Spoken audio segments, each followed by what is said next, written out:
हुए श्री तुलसीदास जी ने कहा, कहूं महेश मानुष धेनु खर अज खल निशाचर भक्षही। महेश मानुष धेनु खर अज, भैंसा, मनुष्य, गाय, गधा, बकरा, इनका भक्षण राक्षस करते हैं, इनका मांसाहार करते हैं, लेकिन इन पर कोई रोक नहीं।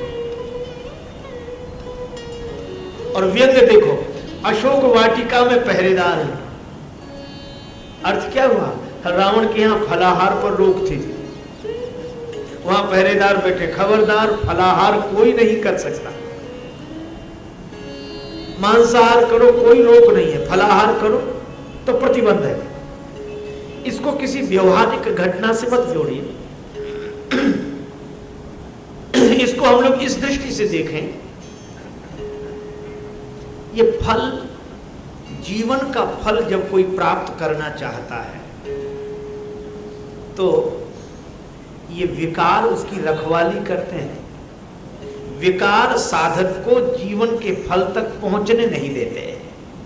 वह चाहता तो है कि मैं भी जीवन का फल प्राप्त करूं, और ये मन की भूख मिटेगी ही तब जब जीवन का जो फल है वह प्राप्त हो जाए। जिंदगी में जिंदगी का राज पाना चाहिए, जिंदगी में जिंदगी को मुस्कुराना चाहिए, और जिंदगी में जिंदगी की शर्त अगर पूरी ना हो तो जिंदगी को जिंदगी से रूठ जाना चाहिए। जीवन में जीवन का फल, जिंदगी एक तीर है जाने न पाए लाएगा, पहले निशाना देख लो बाद में खींचो कमान।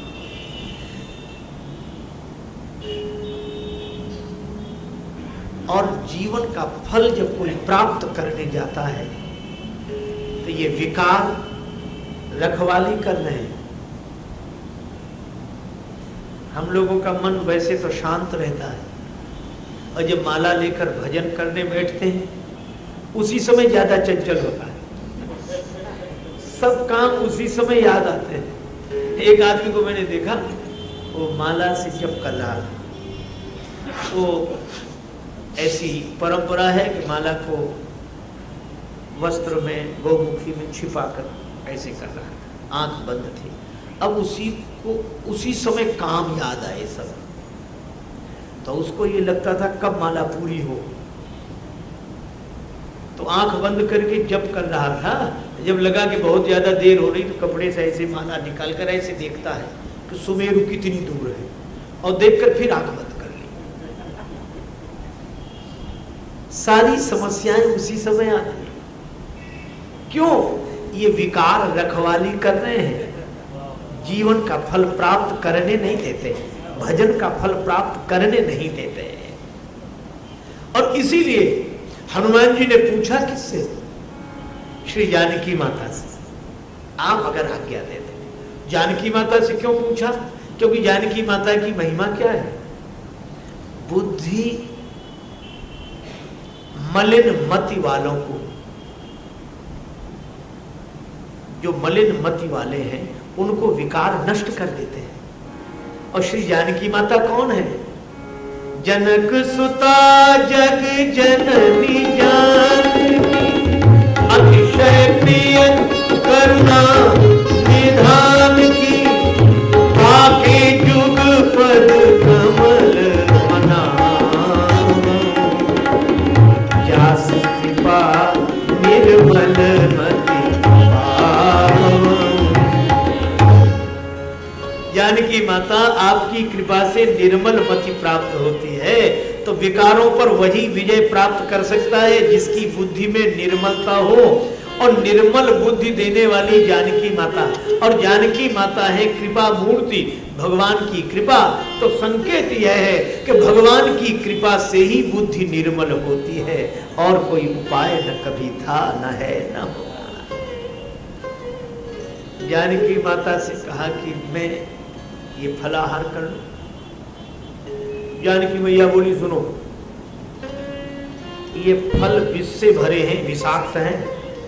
क्यों? बोली अशोक वाटिका तो रावण की है, बगीचा रावण का है। हाँ, तो फल भी रावण के हुए? बोले बिल्कुल। तो पराया धन है कि नहीं?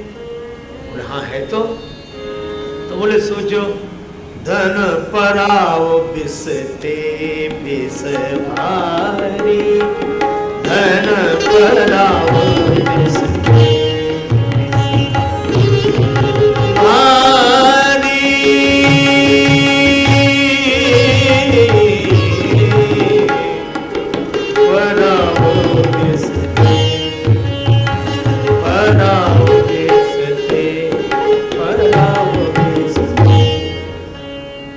पराया धन है, विष की तरह है। हनुमान जी बोले तो मां फिर हम भूखे ही रहे। तो तुम ये रावण की वाटिका है, रावण के फल हैं, तो मुझसे आज्ञा क्यों ले रहे हो? अब हनुमान जी की दूसरे तरह की दृष्टि है। श्री हनुमान जी ने कहा कि आपको लगता होगा कि रावण का बगीचा है, मुझे नहीं लगता। कहा क्यों? बोले मुझे तो लगता है कि ये वाटिका आपकी है, सारा संसार ही आपका ही बगीचा है। भ्रम के कारण भले ही कोई अपना माने, पर साधो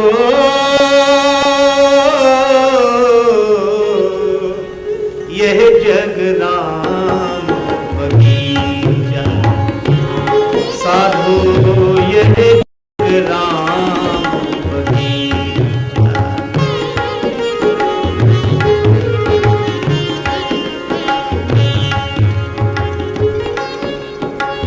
राम ही वृक्ष, राम ही मूल, राम ही वृक्ष, राम ही मूल, राम ही डाली, राम ही फूल। माली रूप राम जी ने ही, माली रूप राम जी ने ही, निश्चय जल से सींचा साधु यह जग राम।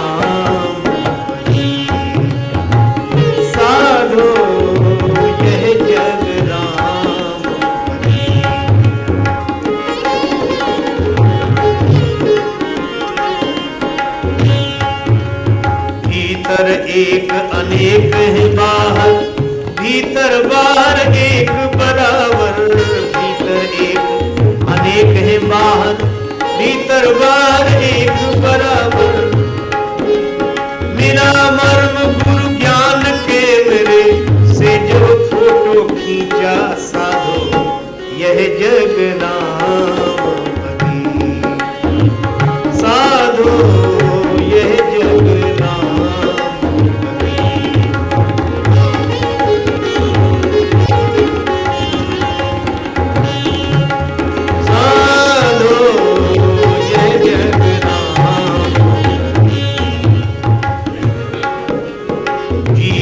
पथ में जो भी मिले तरह तरह के सुमन खिले। जीवन पथ में जो भी मिले तरह तरह के सुमन खिले। कोई राजे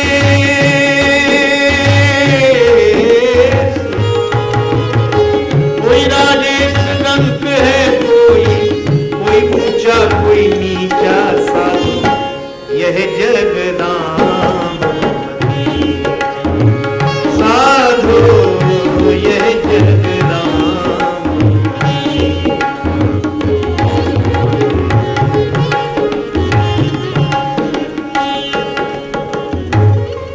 श्री हनुमान जी बोले जानकी माता यह तो बगीचा आपका है।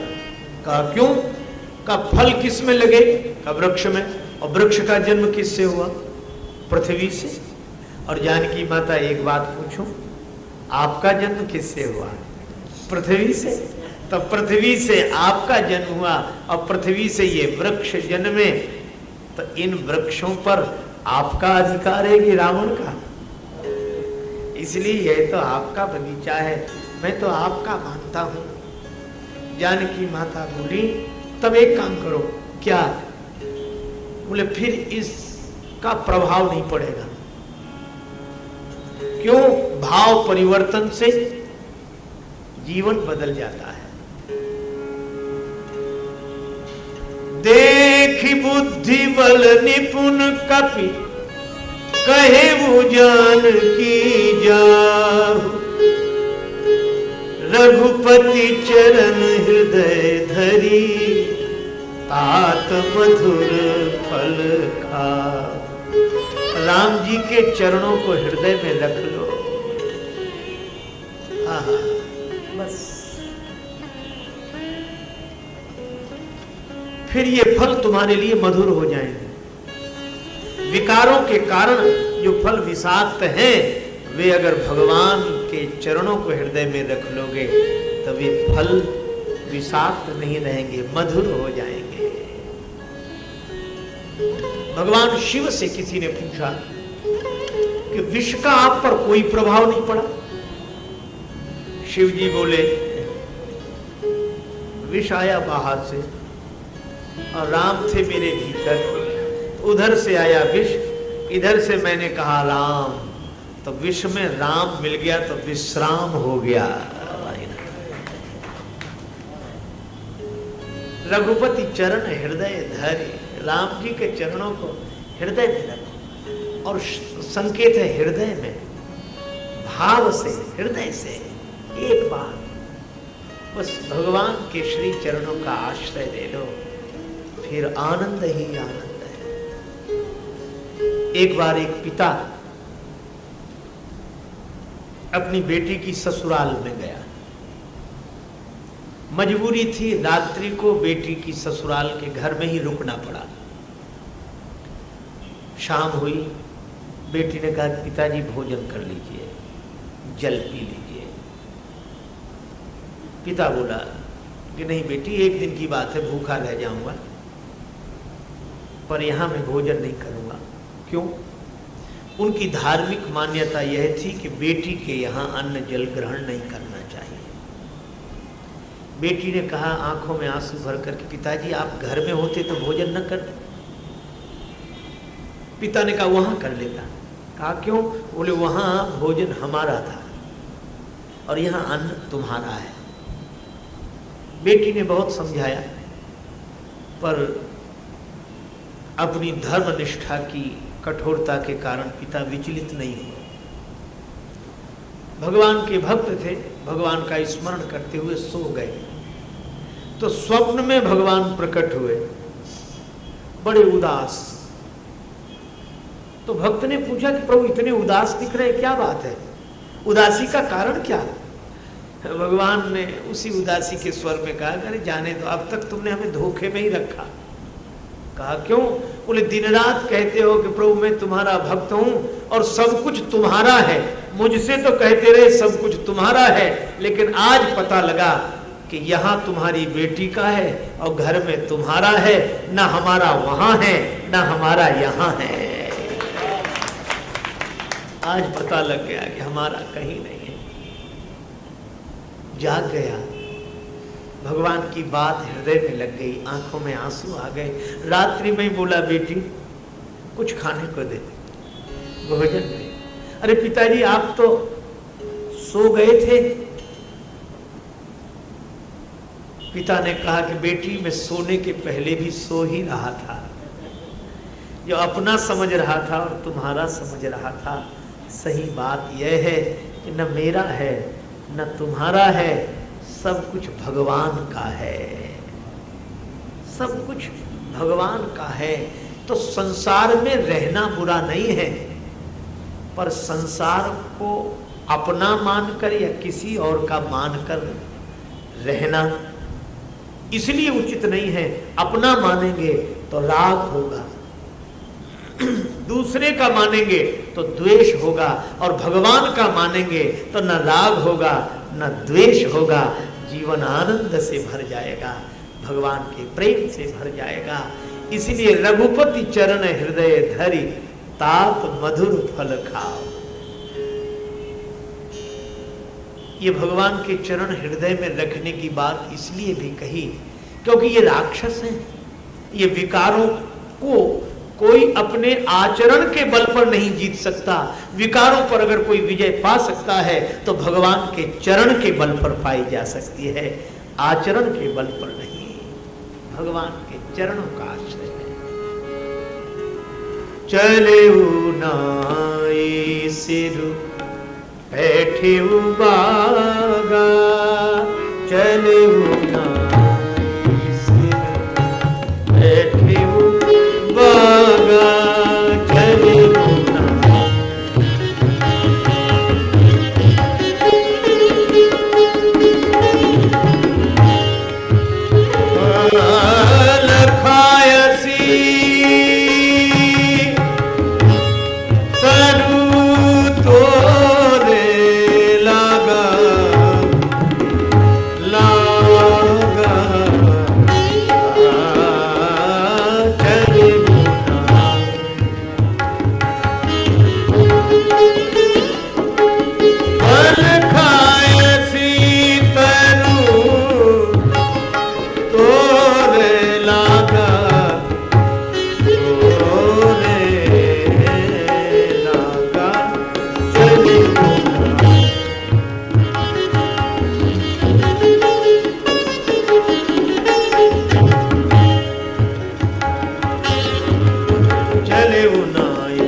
जानकी माता के चरणों में प्रणाम किया, सिर झुक गया सीता मैया के चरणों में और हृदय में रख लिए राम जी के चरण। आहा, भक्ति और भगवान दोनों से जीवन जुड़ जाए तभी जीवन का फल प्राप्त होता। और किस वाटिका का? अशोक वाटिका, जो शोक रहित वाटिका है। ऐसा फल जिसे पाने के बाद सदा सदा के लिए शोक समाप्त हो जाए, वही जीवन का सच्चा फल है। पर श्री हनुमान जी ने जब बगीचे में प्रवेश किया तो किसी ने श्री हनुमान जी से पूछा, फल खाने जा रहे हैं? हनुमान जी बोले, ना, फल खाने का तो बहाना है। बोले फिर? बोले हम तो फल चखाने जा रहे हैं। फल चखाने जा रहे हो? किन्हें? बोले जो फल रखाने के लिए बैठे हैं। ये राक्षस खुद तो फलाहार करते नहीं, औरों को करने नहीं देते। ये विकार ऐसे ही है, स्वयं सत्संगी है नहीं, दूसरे को सत्संग करने नहीं देते। तो इन्हें कौन सा फल चखाओगे? भजहु न राम ही सो फल लेहु,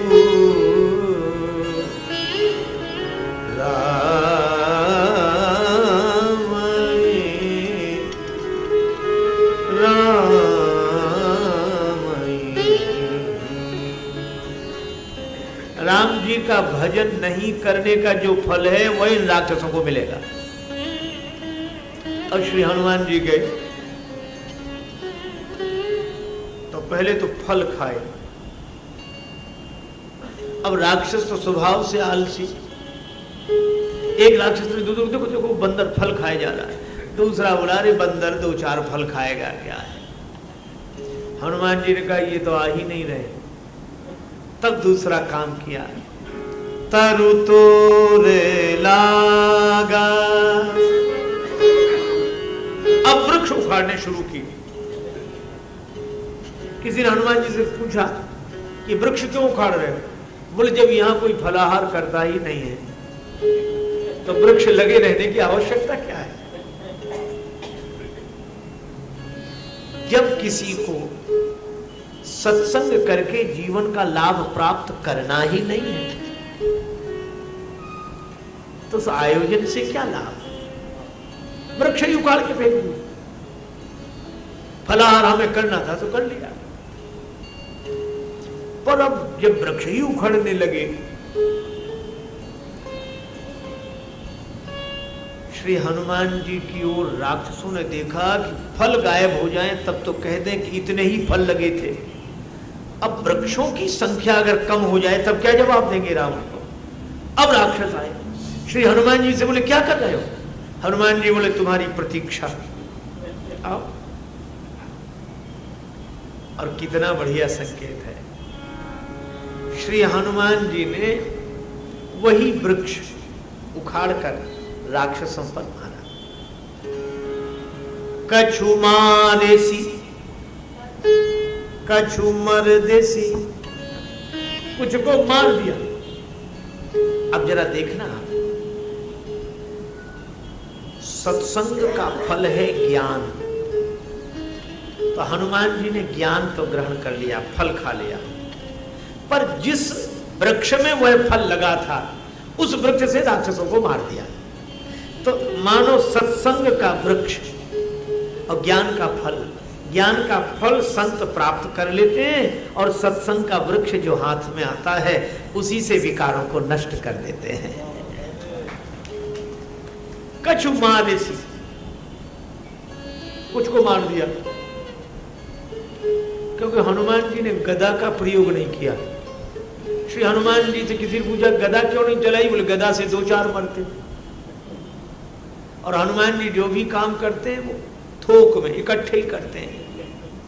कछु मारे से वृक्ष गिराया।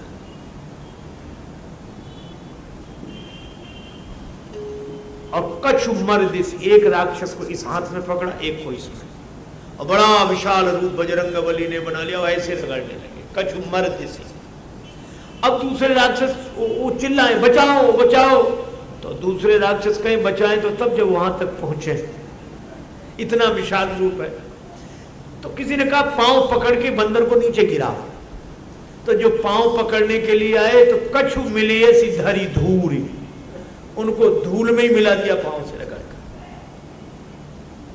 किसी ने तुलसीदास जी से कहा कि आपने संख्या नहीं लिखी, कुछ को मारा, कुछ को रगड़ दिया, कुछ को धूल में मिला दिया, संख्या लिखनी चाहिए थी। तुलसीदास जी बोले अरे मरने दो। कहा क्यों? बोले विकारों की गिनती करना ही मुश्किल है, विकारों की गणना नहीं की जा सकती। और दूसरे फिर ये राक्षस हैं, मरने दो, इनकी क्या गिनती करना। कौन से महापुरुष हैं जो इनकी पुण्य जयंती मनाई जाएगी तो रखा जाएगा, कितने मारे। गनई को पार निशाचर जाती, मन में कितनी बुराइयां आ सकती हैं, इनकी गणना नहीं की जा सकती। देख अमित आपन परिवार, ये विकारों का परिवार अमित है। कुछ बच गए, उन्होंने रावण को खबर दी। एक संत कह रहे थे कि जब कोई हाँफता हुआ और डरता हुआ जाएगा तो स्वाभाविक है कि उसकी श्वास तेजी से चलेगी, और जिसकी श्वास तेजी से चलेगी वो कोई बहुत बड़ा वाक्य नहीं बोल सकता, रुक रुक कर बोलेगा। तो ये रावण के पास जो राक्षस गए तो वे 2 अक्षर से बड़ा शब्द ही नहीं बोल पा रहे।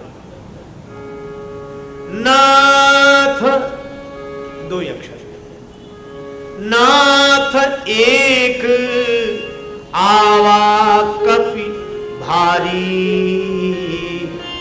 मानो नाथ कहकर फिर नाथ एक आवा कपि भारी, अब थोड़ा ठहराव आया श्वास में तो बोले सो अशोक, अब 3 अक्षर का शब्द, अशोक वाटिका उजारी।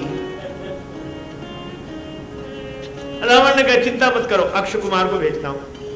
पुनि पठे उते ही अक्षय कुमारा, पुनि पठे उते ही अक्षय कुमारा, चला संग ले सुभट अपारा।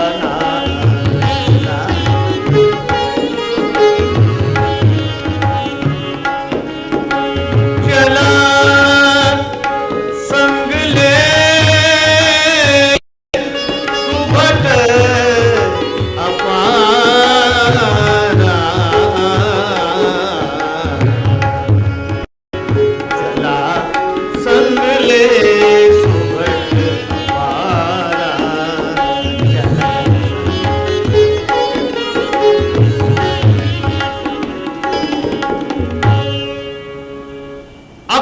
कुमार आया संग में सुभट लेकर।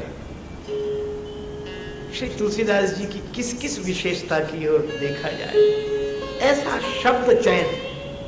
पहले कौन थे अशोक वाटिका में? रहे तहां बहु भट्ट, भट्ट थे।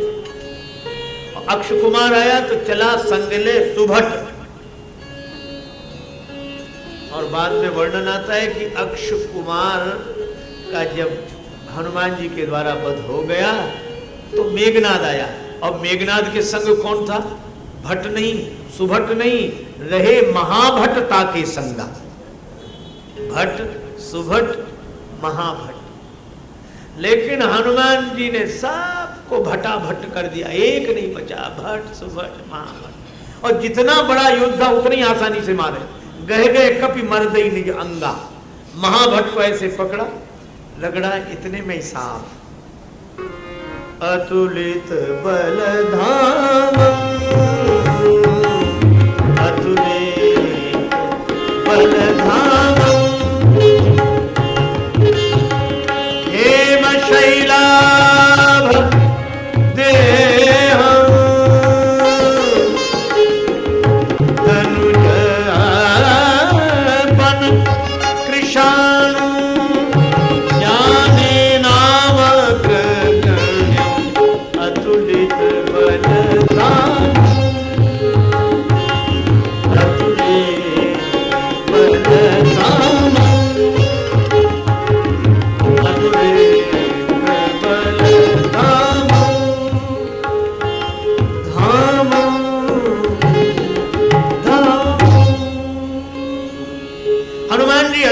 के भंडार है।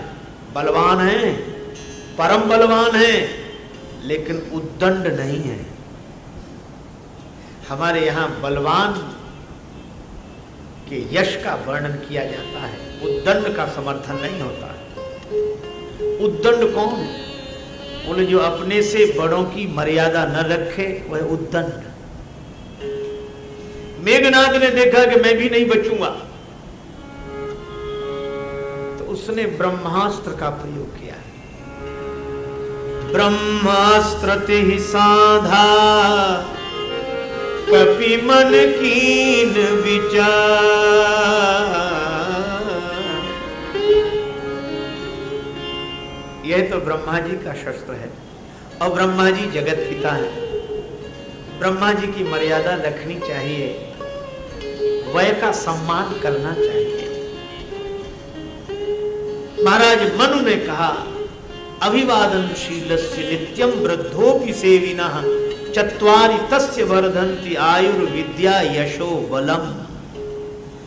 जो प्राणी अभिवादनशील होकर अपने से बड़ों की मर्यादा रखता है, उनकी पद वंदना करता है, उसके जीवन में 4 चीजें बढ़ती हैं, आयु, विद्या, यश और बल। वय का सम्मान करना चाहिए। एक वृद्ध अत्यंत उदास थे, अकेले थे। किसी ने पूछा, आप अकेले पड़ गए हैं, आपके पास कोई नहीं बैठता, कोई नहीं आता, तो आपका मन शिकायत से भरा होगा? तो वो बोले नहीं। क्यों? बड़ी सुंदर बात कही। कहा कि पीरी में दोस्तों की बदगुमानी का क्या गिला है।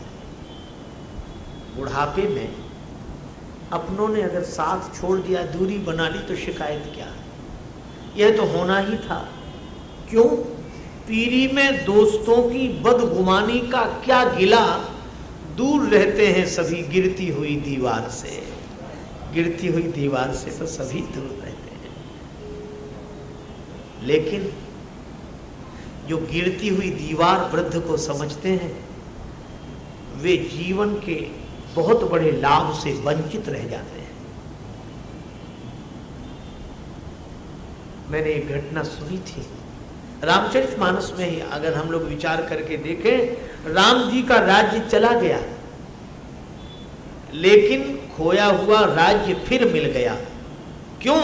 क्योंकि श्री राम जी वृद्ध का सम्मान करते हैं। राम जी के यहाँ वयोवृद्ध मंत्री हैं सुमंत, सुमंत जी राम जी के पास आए तो राम जी क्या करते हैं, राम सुमंत ही आवत देखा, राम सुमंत ही आवत देखा, आदर की पिता समलेखा, राम सुमंत ही आवत, राम सुमंत ही आवत देखा, सुमंत ही। राम जी ने सुमंत जी को देखा तो पहले दोनों हाथ जोड़े, फिर सिर झुकाकर सुमंत के चरणों में प्रणाम किया। सुमंत के आंखों में आंसू आ गए। राघवेंद्र, आप ऐसे प्रणाम कर रहे हैं मुझे? मैं तो आपके राज्य का मंत्री हूं, आप राजकुमार हैं, पर इतनी श्रद्धा से सिर झुकाकर मेरे चरणों में प्रणाम किया। राम जी ने कहा, मंत्रीवर, आप यह बतावें, अगर पिताजी आपकी जगह यहां आते तो क्या मैं उन्हें ऐसे ही प्रणाम न करता? सुमंत जी बोले, अवश्य करना ही चाहिए, वे आपके पिता हैं। राम जी ने कहा कि मैं तो उनमें और आप में कोई फर्क नहीं देखता, आदर कीन पिता सम लेखा, आप मेरे लिए पिता के समान पूज्यनीय हैं। और ये केवल राम जी कहते नहीं, सुमंत के चरणों में सिर रखकर प्रणाम करते हैं। सुमंत के आंखों से आंसू और वाणी से आशीर्वाद के स्वर फूट पड़े। राम, तुम जैसे तुम ही हो, कैसी भी प्रतिकूल परिस्थिति आ जाए तुम्हें राज्य के पास दौड़कर नहीं आना पड़ेगा, ये राज्य पद तुम्हारे पास दौड़कर आएगा, राज्य तुम्हें मिलेगा। यह राम जी का खोया हुआ राज्य मिल गया वृद्ध के आशीर्वाद से, वृद्ध का सम्मान करने से, और रावण की सोने की लंका जल गई वृद्ध का अपमान करने से। रावण के यहां भी एक वृद्ध है और मंत्री है। राम जी के यहां अगर सुमंत है तो रावण के यहां माल्यवंत है। और तुलसीदास जी लिखते हैं कि माल्यवंत बड़े बूढ़े, एक होते बूढ़े, एक होते बड़े बूढ़े। माल्यवंत यते जरठ निसाय, माल्यवंत यते जरठ निसाय, रावण मातु पिता मंत्री वर, माल्यवंत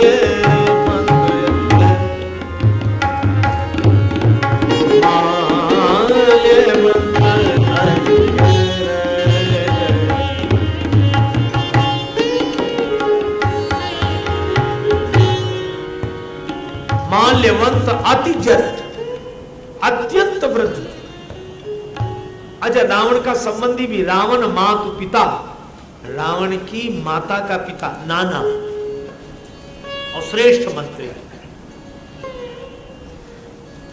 नाना ने समझाया, वही वृद्ध व्यक्ति समझा रहा कि देखो,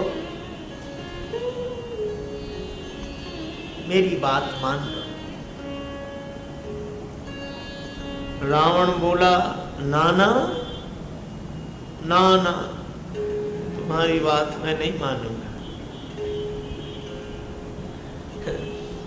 मुझे एक हंसी की बात याद आई। एक वयोवृद्ध व्यक्ति से किसी ने कहा, संत ने, क्या वृद्धावस्था है, भगवान का भजन करो, साधु न बनो पर मन से साधु हो जाओ। उस वृद्ध ने कहा कि आप कहते हैं कि मन से हो जाओ, मैं तो वैसे भी बाबा जी होने के लिए तैयार हूं। कहा क्यों? किसी संत के कहने से? बोले ना, मेरा जो पौत्र है उसे मैं गोद में खिलाता हूं, तो मेरी गोद में जब बैठता है बेटे का बेटा, तो मुझसे कहता बाबा बाबा, तो बाबा, तो मुझे लगता है कि अब तो बाबा हो जाना चाहिए। इस शुद्ध तोतली बानी पर कुछ तो मन में शर्माओ, नाती कहन लगे बाबा अब तो बाबा हो जाओ। तो संत ने कहा कि यह तो बड़ी अच्छी बात है, आपका बड़ा अच्छा विचार है, लेकिन बोले पूरी बात तो सुनिए। विचार बदल जाता है। कहा कि विचार बदल क्यों जाता है? बोले बेटी का बेटा जब गोद में आता है वह कहता है बाबा, बेटे का बेटा कहता है बाबा बाबा, तो मन होता है कि बाबा हो जाऊं। लेकिन थोड़ी देर में जब बेटी का बेटा गोद में आता है तो वो कहता है नाना नाना, तो फिर विचार बदल जाता है। क्या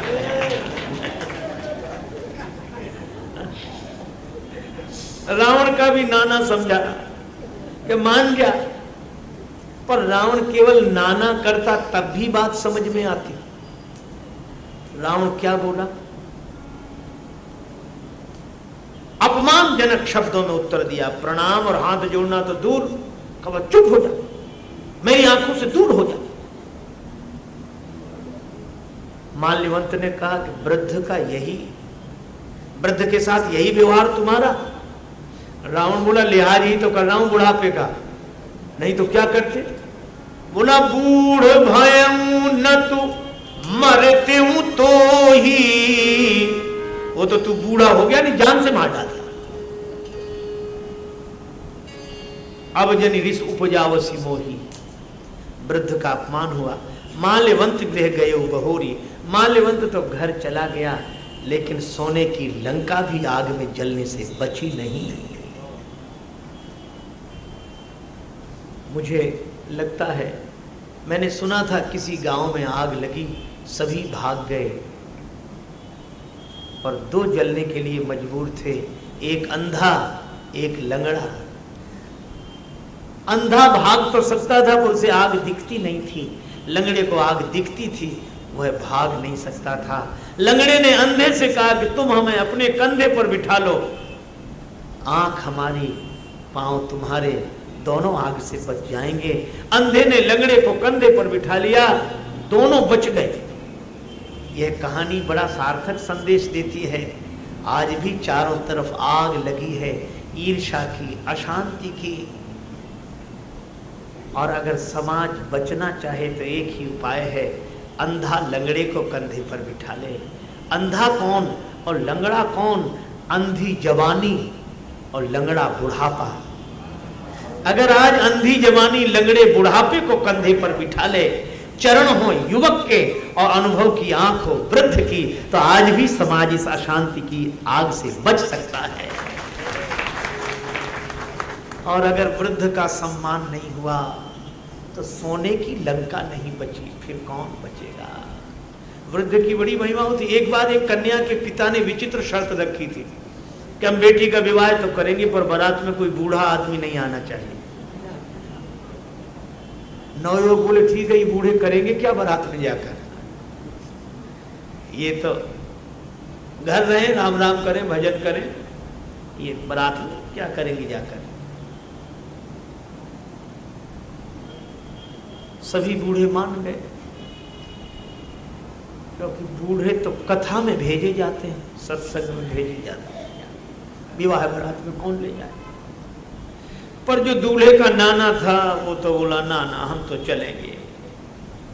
अरे कहा, कन्या के पिता ने कहा कि बारात वापिस कर देगा अगर बूढ़ा दिख गया तो। नाना ने कहा कि ऐसे ढंग से ले चलो कि हम दिखे नहीं। तो मोटर कार में जहां सामान रखा जाता है वहां नाना जी का इंतजाम किया गया, छिपा कर ले गए। लेकिन बारात पहुंची, कन्या के पिता ने अपना एक गुप्तचर भेजा कि देखो कोई बूढ़ा तो नहीं आया है। उसने कहा कि नहीं, कोई बूढ़ा नहीं। तो उस कन्या के पिता ने अपनी ओर से एक सेवक भेजा संदेश लेकर कि हम अपनी बेटी का विवाह करने के लिए तैयार हैं, पर हमारी एक शर्त है, वो पूरी करनी पड़ेगी। क्या? बोले हमारे गांव के किनारे जो नदी बह रही है उस नदी में पानी की जगह शुद्ध दूध बहा दो तो हम अपनी बेटी का विवाह करेंगे। अब नवयुवक सब परेशान, खूब अकल लगाई पर पढ़ाई लिखाई कुछ भी काम नहीं आई। बोले नदी में पानी और उसमें शुद्ध दूध, अंत में बोले इम्पॉसिबल, असंभव। तो कहा कि फिर बारात लौटा ले चलो। बारात लौटने लगी। किसी ने कहा बारात तो लौट ही रही, नाना के काहे को प्राण ले रहे हो, उसे बाहर निकाल लो। तो नाना जी से कहा कि आओ। नाना जी बोले क्यों? बोले अब कोई डर नहीं है। कहा क्यों? बोले बारात लौट रही है। नाना ने कहा क्यों लौट रही बारात? बोले कन्या के पिता ने ऐसी शर्त रखी है कि हम पूरी नहीं कर सकते। कौन सी शर्त? यही कि गांव के किनारे नदी में पानी की जगह शुद्ध दूध बहाना होगा। नाना बोला छोटी छोटी बातों पर कहीं बारातें लौटती? लड़के बोले दिमाग खराब है, ये छोटी बात है? नाना बोला बिल्कुल छोटी बात। तो बोले फिर हम क्या करें? बोले कुछ नहीं, तुम भी अपनी ओर से एक सेवक भेजो और संदेश भेजो कि हमने दूध का इंतजाम कर लिया, नदी में जितना दूध बहाना हो बहा लो, हमारे पास शुद्ध दूध की व्यवस्था है, लेकिन हमारी भी एक शर्त है। क्या? नदी का पानी खाली तुम करा दो, दूध हम बहा देंगे। अब कन्या के पिता को पता लगा कि वो कहते नदी का पानी खाली कराओ, दूध हम बहा देंगे। तो कन्या का पिता बोला कि जरा छानबीन अच्छी तरह करो, बारात में जरूर कोई वृद्ध आया है, बूढ़ा आया है, नहीं तो ये हो नहीं सकता है। इसलिए भाई वृद्ध का सम्मान करो, वय का सम्मान करो।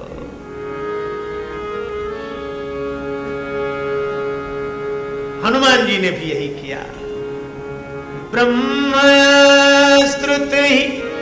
साधा कपि मन कीन विचार, जो न ब्रह्म सरमानौ महिमा मिटई अपार। हनुमान जी ने युद्ध बंद कर दिया, ब्रह्मास्त्र को स्वीकार कर लिया। अब राक्षस आए तमाशा देखने के, अब तो बंदर गिरेगा, पर हनुमान जी ने देख लिया कि भीड़ किधर है, मूर्छित होकर गिरे भी तो उन्हीं पर। ब्रह्मबान कपि कहूं ते ही मारा, पर तेहु बाद कटक संघारा, पर तेहु बाद कटक संघारा।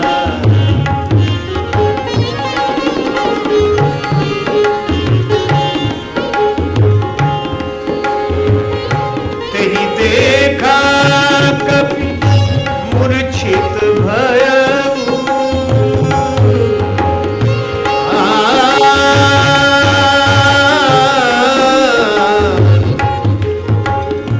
ब्रह्मपाश बांधे से ले गए,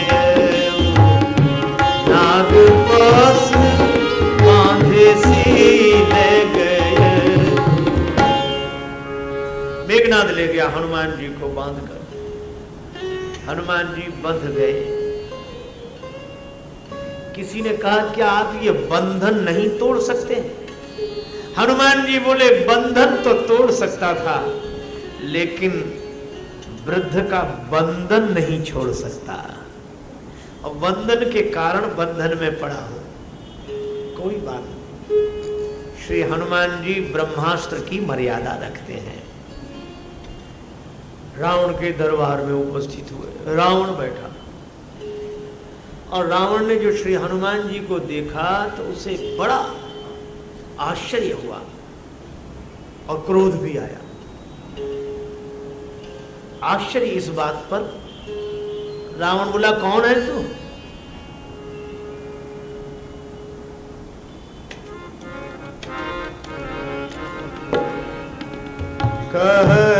कहलंकेश कवन ते बंदर, कवन ते ईशा, ईशा कहलंकेश, कवन ते ईशा, केहि के बल बर ढाल